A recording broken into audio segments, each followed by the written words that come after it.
Donc ce matin, nous allons parler de la tentation. Donc, d'où vient la tentation et comment surtout être vainqueur, comment la vaincre. Alléluia. Lisons dans Jacques au chapitre 1, à partir du verset 13.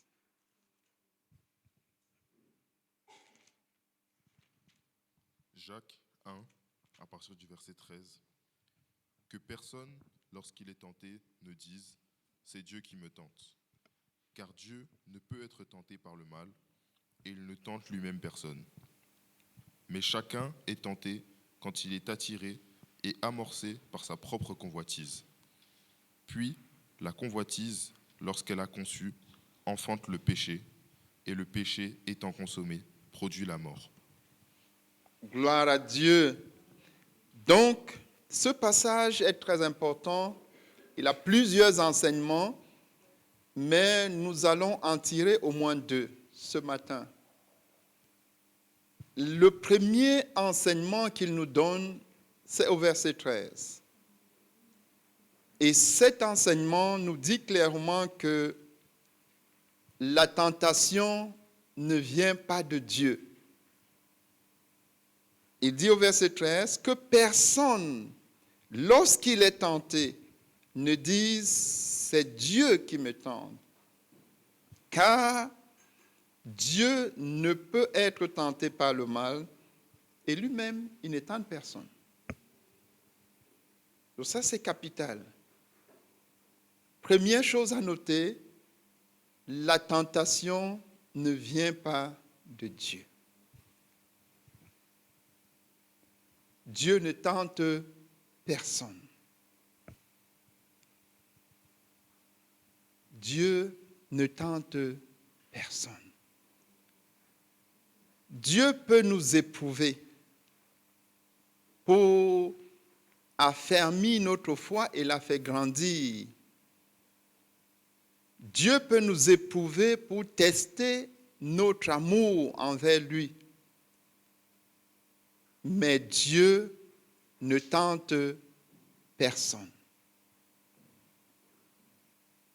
Donc Dieu ne peut pas induire un être humain au péché. Donc ça, c'est capital. Et c'est le premier point qui est important. Ça veut dire quoi? Si tu te trouves devant une tentation, la chose à ne absolument pas faire, c'est de dire « Dieu, que ta volonté soit faite ». Parce que c'est des prières qu'on entend souvent. Si tu dis ça, tu as très mal prié. Pourquoi? Parce que la volonté de Dieu est connue. Dieu ne tente personne. Dieu ne tente personne. Dieu peut t'éprouver, ce qu'on appelle l'épreuve de foi, pour t'aider à faire grandir ta foi. Dieu peut t'éprouver pour voir si c'est véritablement lui Dieu que tu aimes, ou si c'est juste par rapport à ce qu'il te donne que tu t'intéresses à lui.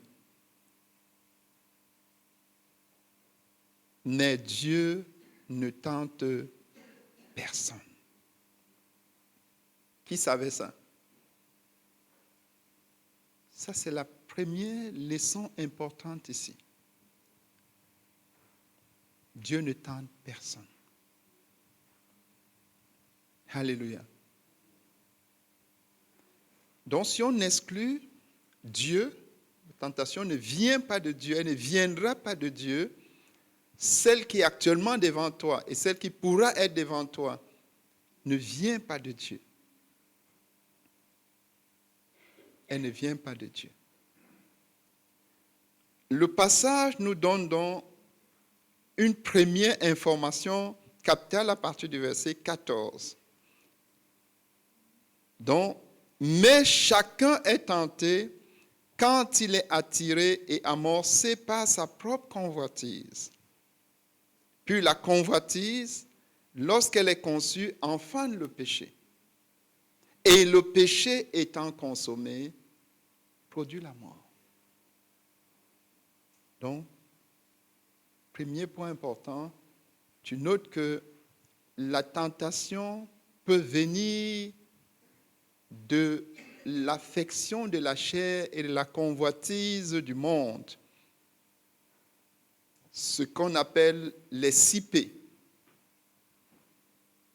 Donc la tentation peut venir, nous dit Jacques, ici dans la parole, elle peut venir de la convoitise. Elle peut venir de l'affection de la chair et de la convoitise du monde. On appelle ça les 6 P. Donc si tu t'affectionnes des 6 P, un des 6 ou tous les 6, si tu t'affectionnes d'eux, il y aura la tentation. Ils vont te conduire dans la tentation. Et la tentation va t'induire au péché. Parce que la tentation, ce n'est pas encore le péché. La tentation te prépare au péché. Et le péché, s'il est consommé, va te conduire à la mort. Parce qu'il est dit dans Romains 6, verset 23, que le salaire du péché, c'est la mort. Donc, les 6 P, c'est quoi? Les 6 P, le premier P, c'est pour plaisir. Les plaisirs malsains. Donc, tout plaisir malsain, c'est le plaisir que tu auras avec entaché, un plaisir entaché de péché, ce qu'on appelle un plaisir malsain. C'est le plaisir que tu auras, mais qui va te conduire à violer une loi, une instruction, une ordonnance de Dieu. C'est ça qu'on appelle le plaisir malsain. C'est le premier P. Le deuxième P, c'est les passions.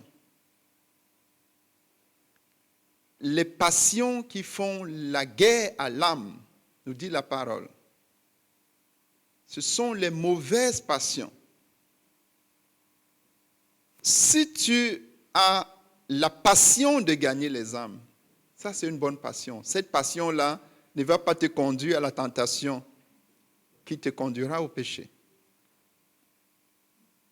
Mais si tu as une passion qui fait la guerre à ton âme, elle va te conduire certainement au péché. Si tu as par exemple la passion, les jeunes qui sont là, de jouer aux jeux vidéo, tu es passionné par cela. Cette passion-là va te conduire au péché. Donc, tu vas gaspiller ton temps, ce qui est un très grave péché pour un enfant de Dieu. Et 2, tu vas être conduit dans des choses qui vont te pousser à d'autres péchés. Donc ça, c'est la passion, qui est une passion qui fait la guerre à l'âme. Et si tu es affectionné par ce P-là, la passion, nous dit la Bible ici, cette affection va te pousser à la tentation. Et la tentation va te conduire au péché. Et le péché va certainement te conduire à la mort. Donc la passion, ce qu'on appelle les passions iniques. Parce qu'il y a les saintes passions. Tout le monde comprend. Le troisième P, c'est les possessions. Si tu t'affectionnes aux possessions, Si les possessions ne sont pas pour toi le moyen de subvenir à tes besoins, mais si tu t'affectionnes aux possessions, comment tu peux faire la différence? Celui qui s'affectionne aux possessions va amasser les possessions. Et l'envie d'amasser les possessions va le pousser à la cupidité et à l'avidité. Et la cupidité, très souvent, va le pousser à poser des actes comme le mensonge, le vol, la fausseté, ainsi de suite. La cupidité à posséder va le pousser certainement à mettre Dieu en retraite, en troisième, quatrième position. La cupidité pour posséder, l'affection aux possessions le poussera. Dès qu'il y a une possession, Dieu n'a plus de place. Donc ça, c'est l'affection aux possessions. C'est-à-dire qu'en réalité, les possessions ont pris la place de Dieu dans le cœur de la personne. Donc au lieu de s'affectionner à Dieu, il s'affectionne aux possessions. Les possessions deviennent son Dieu, son idole. Tout le monde comprend. Là, certainement, les possessions vont le conduire à la tentation. Et la tentation va le conduire au péché. Péché d'idolâtrie, péché de duplicité, péché de fausseté et tous les autres péchés. Et le péché va le conduire à la mort. Le quatrième P, c'est P comme les positions. Celui qui s'affectionne aux positions par vaine gloire, parce que Dieu peut élever ses enfants. Dieu a fait de Joseph le premier ministre de ce qui était à l'époque la plus grande puissance économique et militaire du monde, l'Égypte. Donc Dieu peut lui-même élever ses enfants aux hautes positions. Mais si un enfant de Dieu s'affectionne aux positions et cherche à atteindre les positions par vaine gloire ou par envie de parti. Envie de parti, ça veut dire quoi? Parce que tel, dans ma famille, ou tel a atteint la position, il faut absolument que je l'atteigne et que je le dépasse. S'il fait ça, il va s'affectionner aux positions.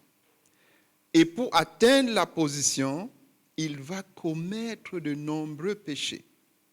Il peut mentir, il peut voler, il peut même tuer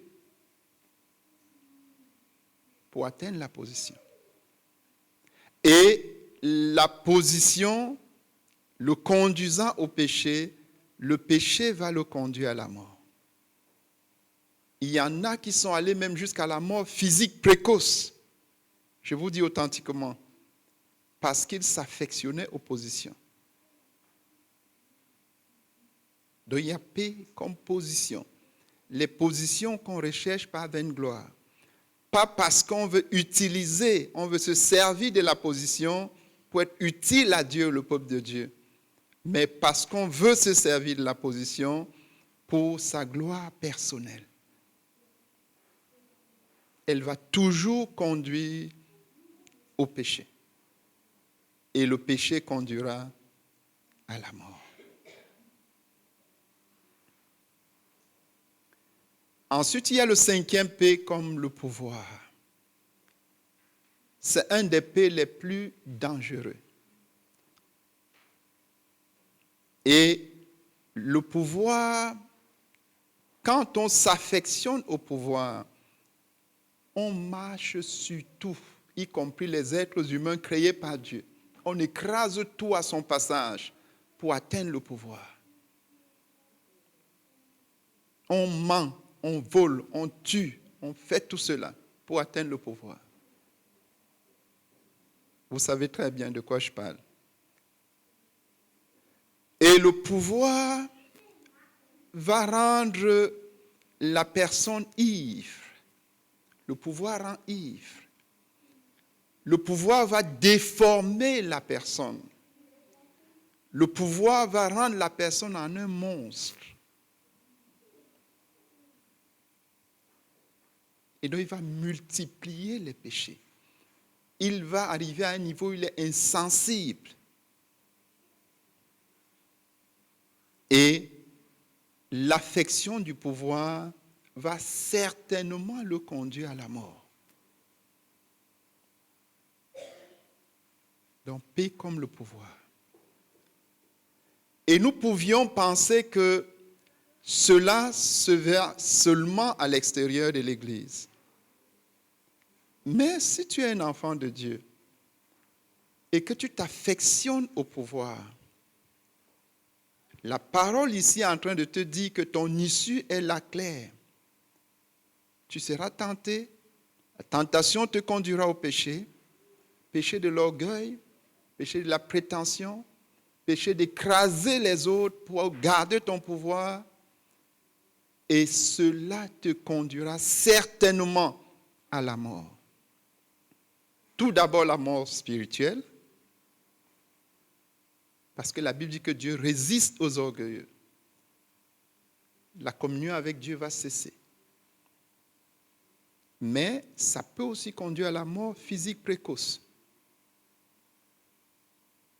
Donc, paix comme le pouvoir. Donc, si tu t'affectionnes au pouvoir, tu auras envie d'avoir la gloire des hommes, les acclamations des hommes, qu'on t'apprécie, qu'on t'acclame. Et cela te poussera à faire toutes sortes de faussetés. Tu viendras te présenter aux hommes pour ce que tu n'es pas, parce que tu veux les acclamations des hommes. Tout le monde comprend. Donc, paix comme pouvoir. Et ça peut commencer très tôt.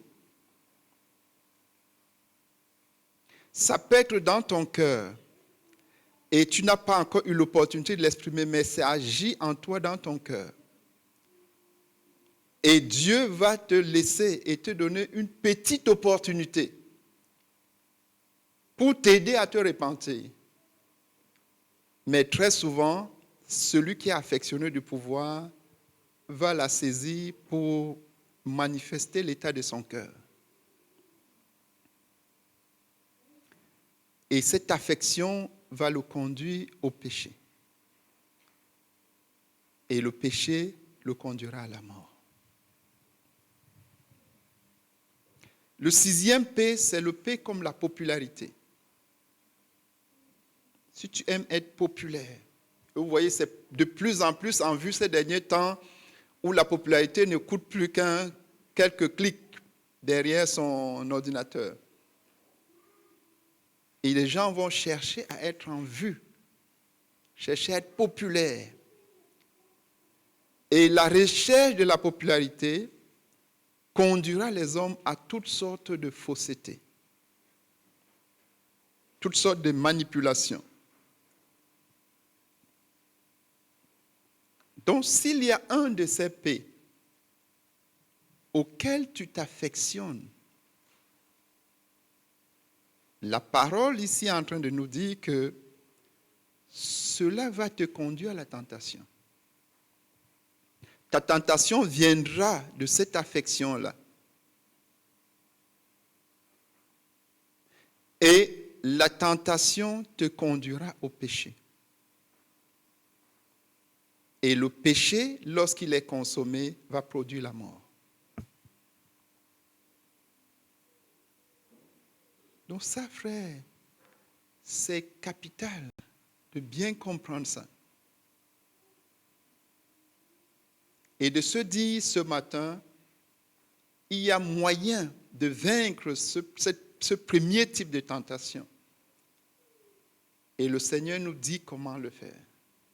Comment vaincre une tentation qui vient de l'affection au P. Première chose qu'il faut faire, On va lire dans Galates 5.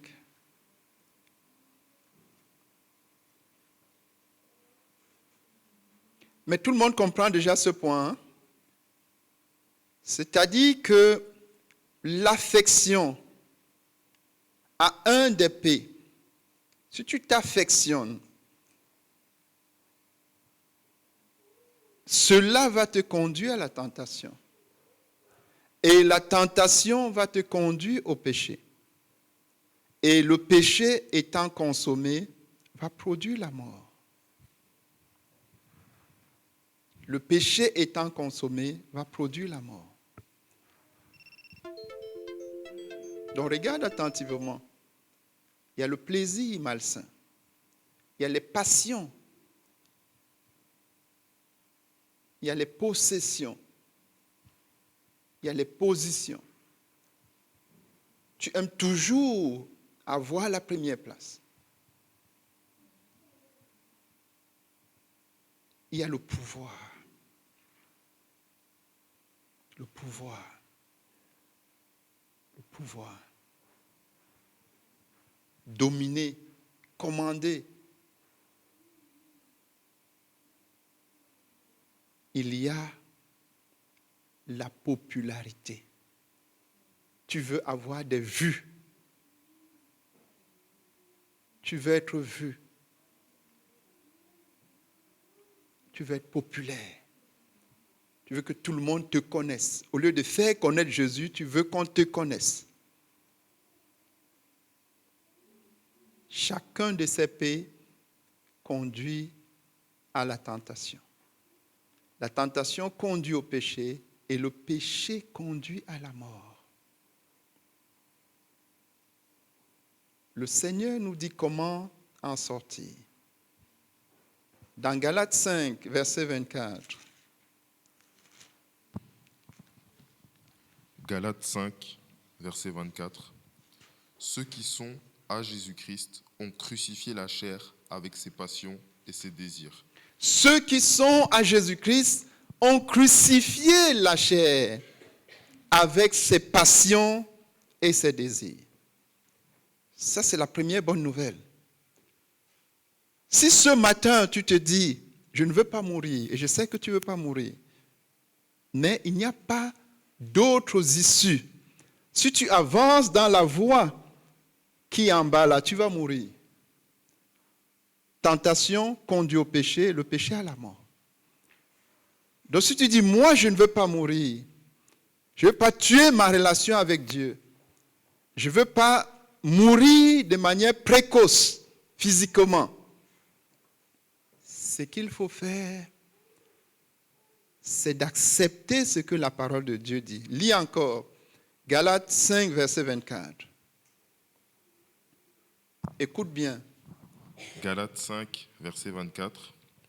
Ceux qui sont à Jésus-Christ ont crucifié la chair avec ses passions et ses désirs. Ceux qui sont à Jésus-Christ ont crucifié la chair avec ses cipées, ses passions et ses plaisirs. Donc, ils l'ont crucifié. Donc, ceux qui sont à Jésus-Christ, tu notes, ont crucifié la chair avec ses passions et ses plaisirs. Donc, ces deux P-là sont réglés d'office. Donc, les plaisirs malsains et les passions iniques ont été crucifiés.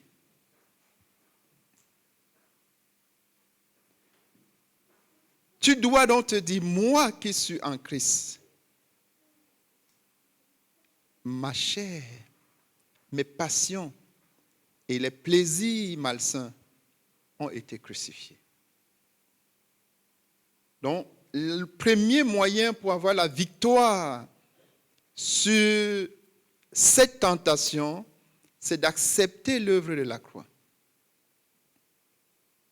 Et c'est de t'identifier à l'œuvre de la croix en mettant tes passions et tes désirs et tes plaisirs là où ils sont, là où ils ont été mis par Christ, à la croix. Et la Bible dit qu'ils ont été crucifiés. Donc tu dois accepter ça parce que c'est vrai. Et tu dois t'identifier au fait que ta chair et tes passions et tes plaisirs malsains ont été crucifiés. Tu dois te l'approprier.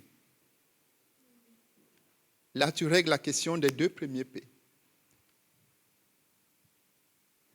Les plaisirs malsains et les passions qui font la guerre à l'âme. Tu dis que ces plaisirs malsains et ces passions qui font la guerre à l'âme ont été crucifiés avec ta chair. Donc quand ta chair était mise à la croix, il y avait ces passions et ces plaisirs.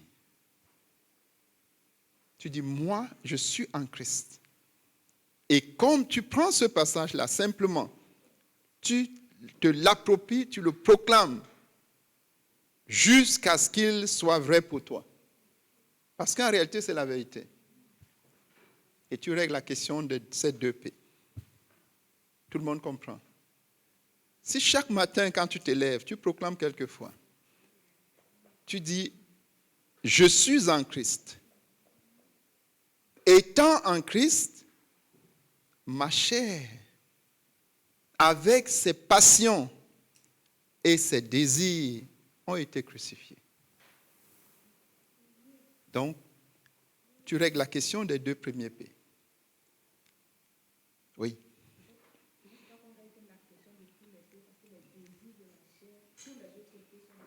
Mais on va y arriver, effectivement. Mais là, on va un peu faire la différence, puisque le Seigneur est très merveilleux. C'est un excellent pédagogue. Il nous a mis ça sous une forme bien simple. Tout le monde a compris pour les 2 premiers P. Voilà, c'est la parole de Dieu. Tu te l'appropries. Tu dis que tu prends ce passage-là de Galates 5, 24, tu le proclames, tu le crois, tu l'acceptes. Parce que c'est la vérité. Et tu te l'appropries. Cela a été écrit pour nous, pour que nous ayons la victoire. Tout à l'heure, nous avons chanté, c'est vrai que Jésus est vainqueur, mais il nous a aussi donné la victoire à travers sa parole. Ça, c'est le premier point.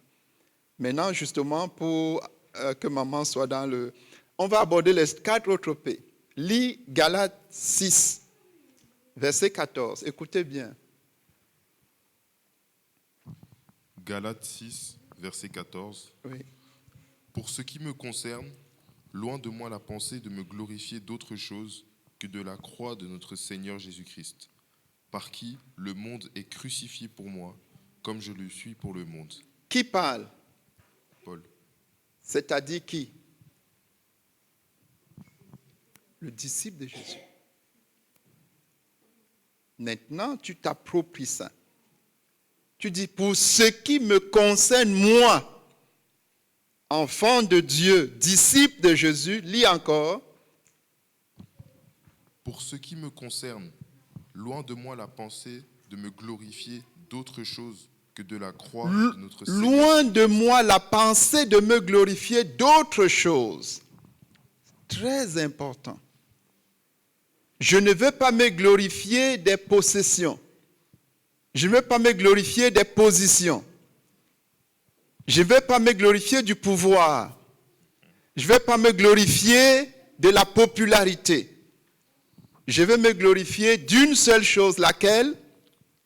La croix de La notre croix. Seigneur. Je me glorifierai de la croix. C'est ça qui va faire ma gloire. Donc, je ne vais pas me glorifier des possessions. Si j'ai des possessions, je rends grâce à Dieu, j'en ai besoin. Mais je ne vais pas me glorifier. Je ne me glorifierai pas des positions. Ça sera, Dieu me les a données pour l'utilité. Je ne me glorifierai pas du pouvoir. Je ne me glorifierai pas de la popularité. Le problème pour beaucoup qui tombent dans la tentation, ce ne sont pas les possessions. C'est le fait de se glorifier des possessions. Au lieu de se glorifier de la croix. Continue. Tout le monde comprend. Continue. Car ce n'est rien que d'être circoncis. Non, toujours le même passage, pour qu'on comprenne. Donc, Oui, pardon. Loin de moi la pensée de me glorifier d'autre chose que de la croix de notre Seigneur Jésus-Christ, par qui le monde est crucifié pour moi. Très bien. Donc, tu dois dire que par Jésus, le monde est crucifié pour toi. Par Jésus, les possessions du monde sont crucifiées. Ça veut dire quoi? Qui est en train de comprendre? Ça veut dire que toute possession passe par la croix. Dès qu'une possession est passée par la croix, elle ne te conduira plus à la tentation. Tu vas en faire un bon usage. Toute possession qui ne passe pas par la croix te conduira à la tentation. Et passer par la croix, ça veut dire consacrer à Jésus. Tu consacres à Jésus. Dès que tu reçois une possession, tu la consacres à Jésus. Elle passe par la croix. Tout pouvoir, dès que tu le reçois, il passe par la croix. Tu le consacres à Jésus. Tout ce qui n'est pas passé par la croix te conduira à la tentation.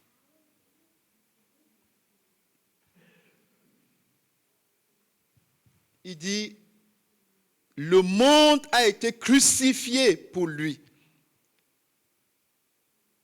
Donc, les possessions, les positions, le pouvoir, la popularité ont été mises à la croix pour toi. Ça veut dire quoi? Tu les mets là où elles ont été mises. En consacrant à Jésus. Continue.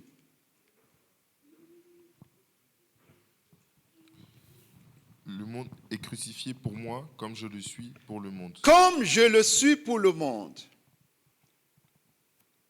Donc tu dis, moi je suis crucifié pour le monde. Qui comprend? Entre les possessions du monde et moi, il y a la croix. Entre le pouvoir du monde et moi, il y a la croix.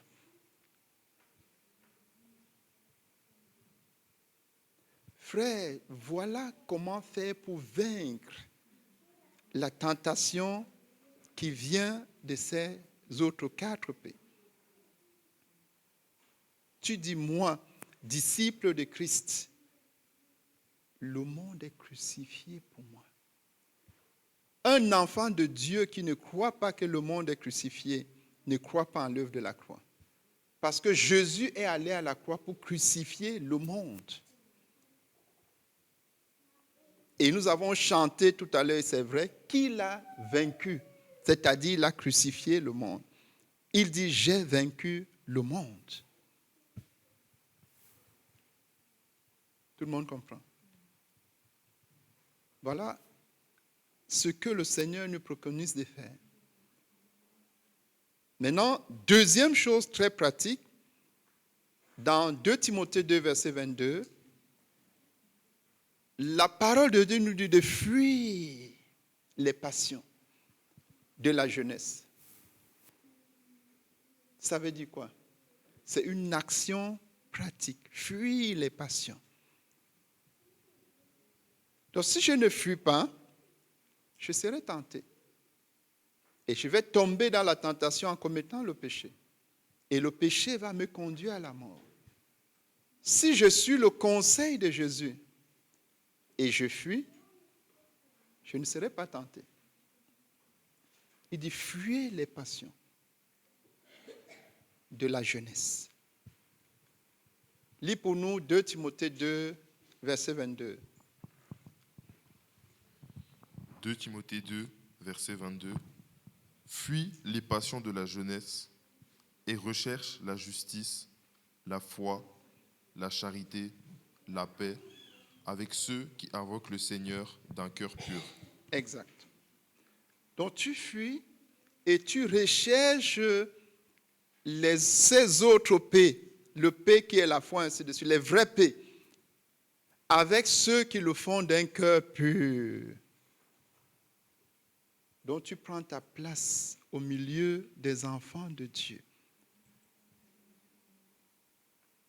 Tout le monde comprend. Donc tu fuis les passions. Parce que tu es averti, et le Seigneur te parle ce matin pour t'avertir, que tu ne peux pas t'affectionner aux passions et ne pas tomber dans le péché.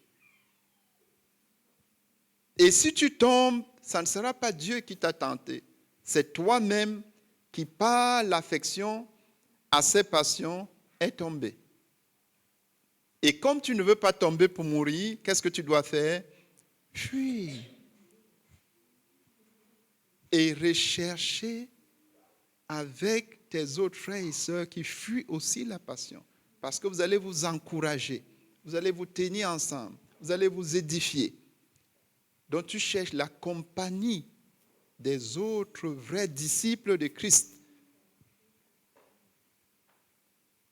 Ça t'aide à vaincre cette tentation.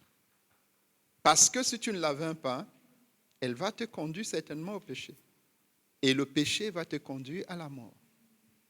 Et Dieu ne veut pas que tu meurs. Qui comprend ce point? Donc 2 choses à faire. Accepter l'œuvre de la croix et te l'approprier. On a vu 2 passages clés. Galates 5, verset 24 dit que ta chair avec ses passions a été crucifiée. Et Galates 6, verset 14 nous dit que le monde, dont les autres 4 P, ont aussi été crucifiés. Tu dois t'identifier à ça. Par une foi authentique, par la proclamation. Fait de te les approprier. Point très pratique, tu dois fuir. Et c'est ce que les disciples faisaient. En ce qui concerne la popularité, vous voyez que quand on voulait les élever, pour les dire non, ne nous faites pas ce mal. Donc celui qui est sage va éviter la popularité. Il va faire en sorte que celui qui sera populaire, celui qui sera vu, c'est Jésus. J'ai supplié l'équipe de communication parce que j'ai vu qu'ils m'avaient mis en plein au milieu et c'est surtout, je bénis le Seigneur pour mon épouse, elle a une grande sagesse. Elle m'a dit que on t'a mis au milieu, c'est toi qu'on voit. Au lieu de voir Jésus, on te voit. Donc, je leur ai supplié de me mettre tout au coin, quelque part là, à défaut de ne pas me mettre du tout. Parce qu'ils ont dit qu'il n'y a pas moyen qu'on ne mette pas. Mais mettez-moi un peu au coin et mettez Jésus au... Que celui qui soit vu, c'est la parole de Dieu. Et j'ai béni le Seigneur pour ce qu'ils ont fait. Donc tu fuis la popularité. Tu mets Jésus en vue et toi tu te mets au retrait. Tu fuis le pouvoir. Tu deviens un serviteur. Parce que celui qui a vide de pouvoir va certainement tomber dans la tentation. C'est pour ça que Jésus dit, en lui-même pourvoyant le modèle, il dit, voyez comment j'ai fait. J'ai été le serviteur. Le vrai dirigeant, c'est le serviteur. Tu fuis les acclamations. Vous pouvez témoigner, je n'aime pas les acclamations. Tout d'abord parce que c'est très hypocrite. Ce n'est pas vrai. Ce n'est pas vrai. Parce que ces gens-là qui font semblant de t'acclamer, si tu tombes là, tu ne vois plus personne. Donc, ce n'est pas vrai. Ne cherche pas à être applaudi par les hommes. Les hommes n'ont pas ce qu'il faut pour t'apprécier. Cherche à plaire à Dieu. Dieu a ce qu'il faut pour t'élever. Tu comprends? Frère, c'est ça. Tu fuis la popularité. Tu fuis le pouvoir. Tu deviens serviteur. Tu mets les possessions et les positions à la croix.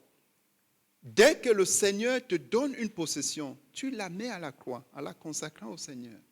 S'il t'élève, et Dieu seul sait combien, si tu décides de mettre toutes les positions, Dieu va t'élever. Il n'aura aucun problème avec. Dès qu'il t'accorde une position, tu la mets à la croix. Il t'accorde une autre position, tu la mets à la croix. Alléluia. Donc ça, c'est le premier point. Prions que le Seigneur nous aide. Chacun en ce qui le concerne. Ils ne sont pas tous peut-être concernés par les 6P, mais chacun est concerné par au moins un. Qui nous aide à accepter l'œuvre de la croix pour entrer dans la victoire sur cette tentation. Prions pour cela. Père, nous prions notre Dieu. J'ai prié pour moi-même, Seigneur, aide-moi. Tu as pourvu le modèle que chacun de nous peut imiter, Seigneur. Tu as été le serviteur pour ne pas être piégé par le pouvoir, par la popularité. Tu te retirais.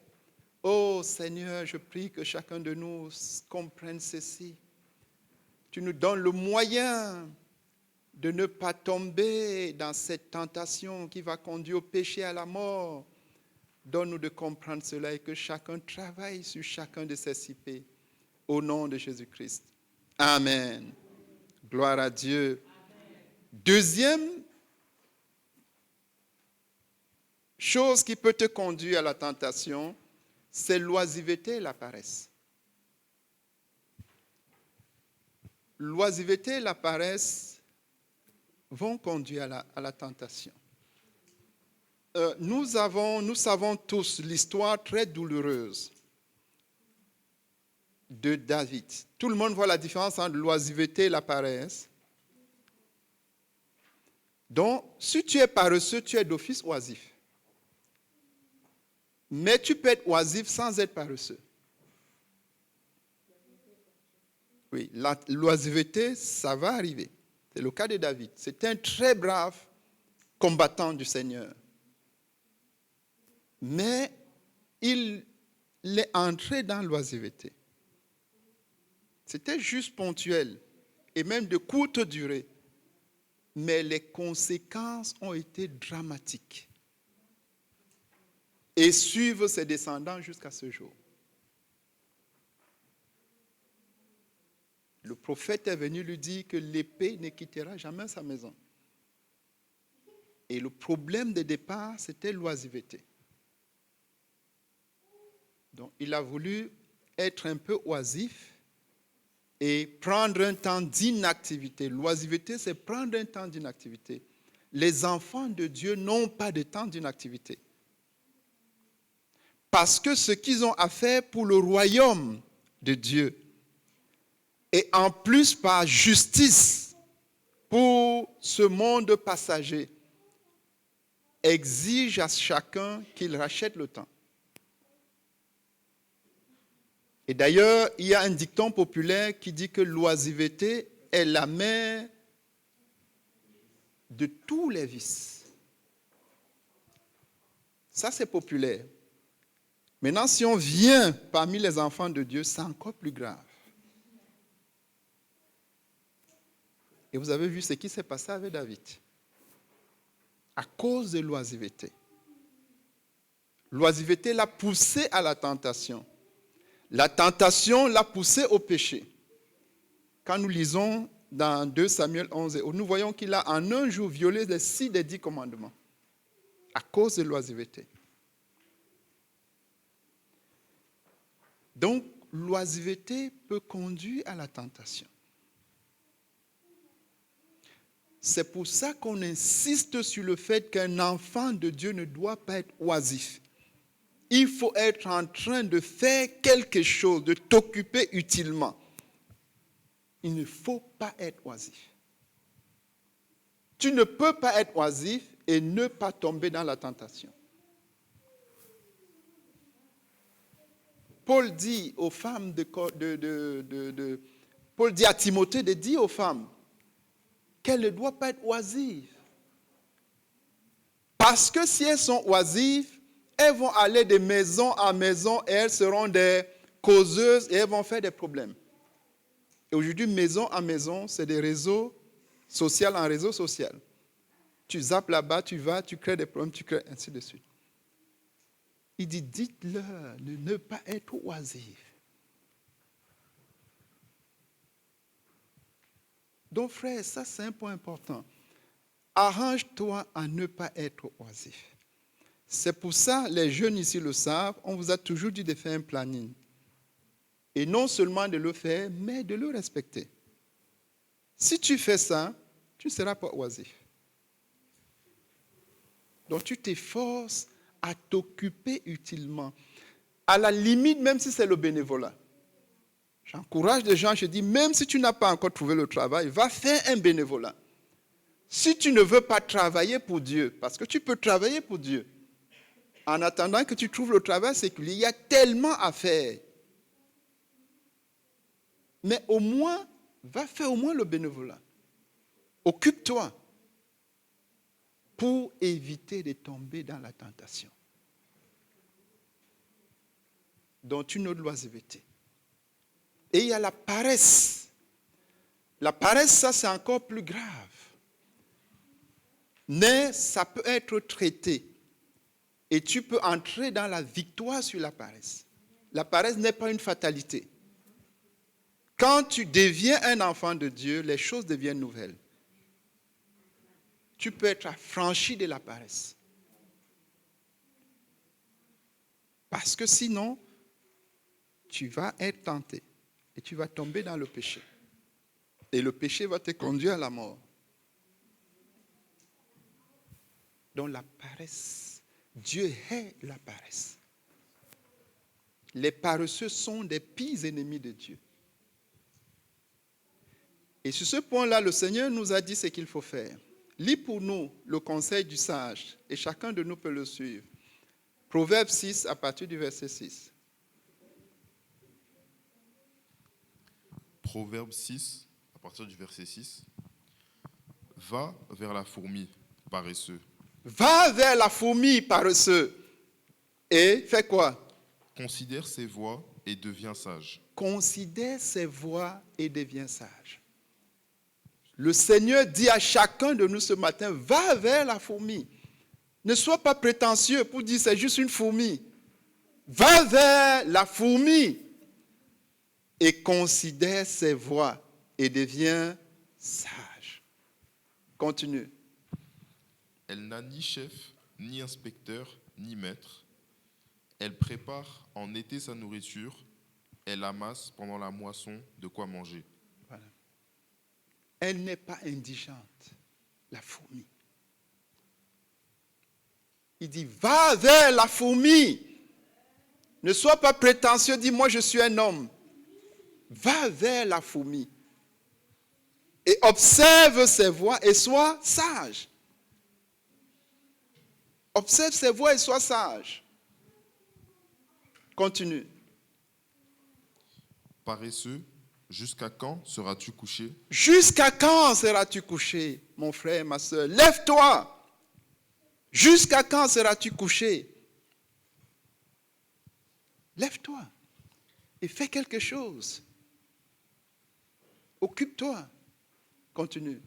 Quand te lèveras-tu de ton sommeil? Quand te lèveras-tu de ton sommeil? Tu ne vois pas les années qui passent. Quand te lèveras-tu de ton sommeil? Lève-toi et fais quelque chose. Occupe-toi. Proclame que la paresse a été mise à la croix. Alléluia. Et occupe-toi. Continue. Un peu de sommeil, un peu d'assoupissement, un peu croiser les mains pour dormir, et la pauvreté te surprendra. Et la pauvreté te surprendra. Ce qui n'a pas été planifié par Dieu. Et la pauvreté te surprendra. Alléluia. Regarde tout ce que Dieu a réservé pour toi. Si tu es paresseux, tu n'en as rien. Tout le monde comprend? Oui. Mais pire, tu seras tenté. Et la tentation va te conduire au péché. Et le péché va te conduire à la mort. Le péché va te conduire à la mort.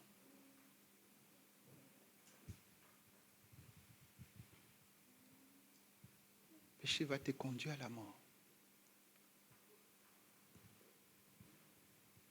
Et le péché va te conduire à la mort. On dit que le Seigneur t'aide. Il t'a dit ce qu'il faut faire.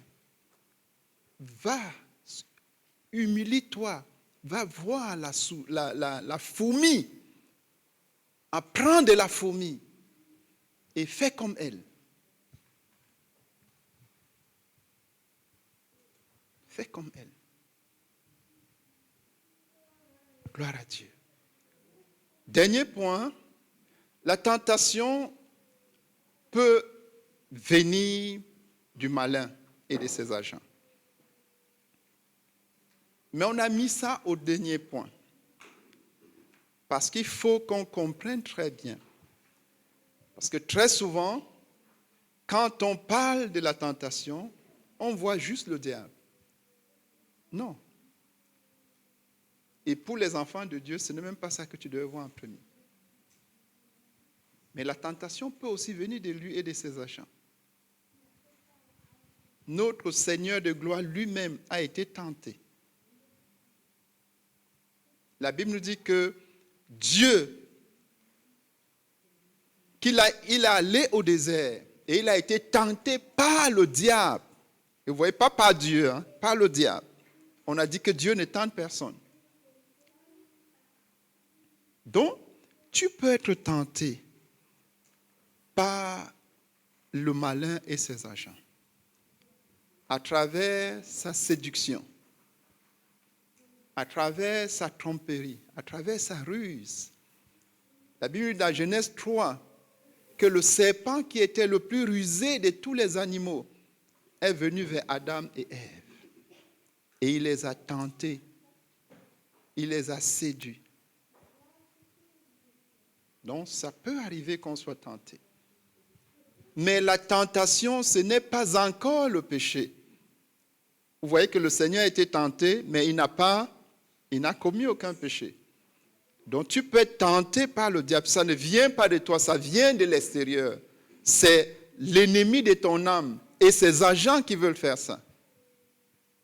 Si cette tentation qui vient de l'extérieur arrive, tu peux la vaincre. Et tu dois la vaincre. Parce que Jésus, nous avons vu qu'il a vaincu. Tu vains toujours par l'œuvre de la croix. Il a vaincu le malin à la croix. Alléluia. Donc, tu la vains avec la parole de Dieu comme Jésus l'a fait. Tu dois connaître la parole de Dieu. Tu dois t'approprier la parole de Dieu. Et tu dois être en mesure d'opposer à l'adversité la parole de Dieu. C'est ce que Jésus a fait. Et la Bible nous dit que le malin l'a laissé pour un temps. Donc, tu notes la parole de Dieu. Tu vains la tentation en ayant une soumission totale à Dieu. Donc, si tu as une soumission totale, tu vas résister au diable. Lis pour nous Jacques 4, verset 7.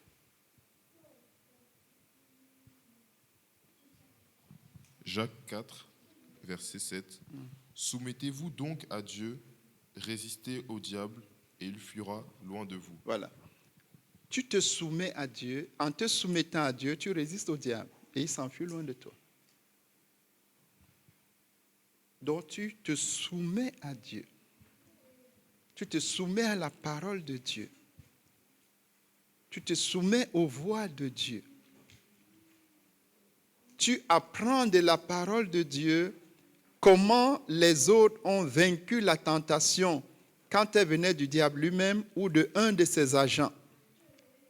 Nous voyons avec Joseph en Égypte, quand une des agents du diable a voulu le tenter et le séduire, nous voyons comment il a résisté et il a vaincu. Donc si la tentation vient de l'extérieur, tu peux la vaincre et tu dois la vaincre.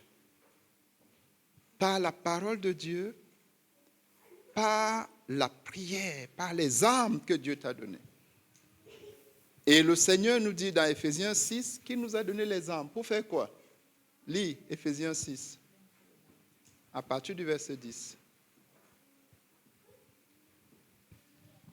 Éphésiens 6, à partir du verset 10. Au reste, fortifiez-vous dans le Seigneur et par sa force toute puissante, Oui. revêtez-vous de toutes les armes de Dieu, Pour faire quoi? afin de pouvoir tenir ferme contre les ruses du diable. Voilà. Pour vaincre le malin, afin de pouvoir tenir ferme contre les ruses du diable, nous devons nous revêtir des armes de Dieu. Nous devons nous revêtir des armes de Dieu. Et tu peux te revêtir des armes de Dieu parce que tu es un enfant de Dieu. Et tu dois te revêtir des armes de Dieu. Parce que si tu ne les as pas, le malin va te vaincre.